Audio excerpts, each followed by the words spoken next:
Detajli so tista razlika, ki vrhunski produkt ločijo od povprečnega.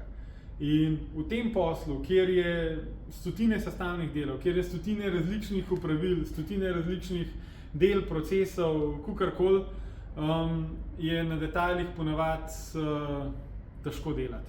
Zato, ker je enostavno vsega preveč. In tudi ljudje niso vsi usposobljeni za vse delovne faze. Zato je ključno, da imamo, preden se lotimo izdelave hiše, dober narejen projekt. Da imamo sprojektiran čisto vse do zadnjega šraufa, da imamo predvidene vse detajle. Ker potem na koncu na detajlih, če vam striže 1 centimeter, ne morete narediti lepega zaključka, oziroma če je dober sprojektiran, če je projekt dober narisan, zamišljen, vam tisti zaključen spoj na koncu lepo funkcionira in izpolni pol tudi pričakovanja stranke. Recimo, eden od primerov, ki ga lahko iz prve roke dam, je tale okenska polica, ki je zaključena praktično čisto milimeter, pa se nam mogoče ne bi išla, če ne bi načrt bil primerno narejen. Ali pa če gremo noter, pa pokažem še kakšen detajl.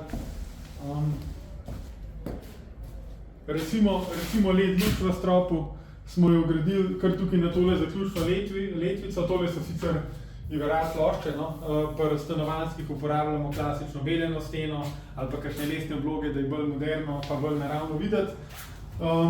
Recimo še en detalj, ker smo ga vnaprej predvideli, smo že letvico vnaprej pripravili, zafrezali in smo že z led strakom gor vgradili, zato da na koncu izpade takole nobel kakor je. Pa recimo te zaključne letvice tukaj okrog tega lepoda, nobene špranje in vmes, vse je narejeno čisto desetinko in to po mojem mnenju, poleg vseh tehničnih zadev, da streha tesni, da je konstrukcija stabilna, takšni detajli pokažejo odraz podjetja in ločijo vrhunsko podjetje od povprečnega in to verjamem, da tudi vi kot kupci vidite in tudi znate ceniti.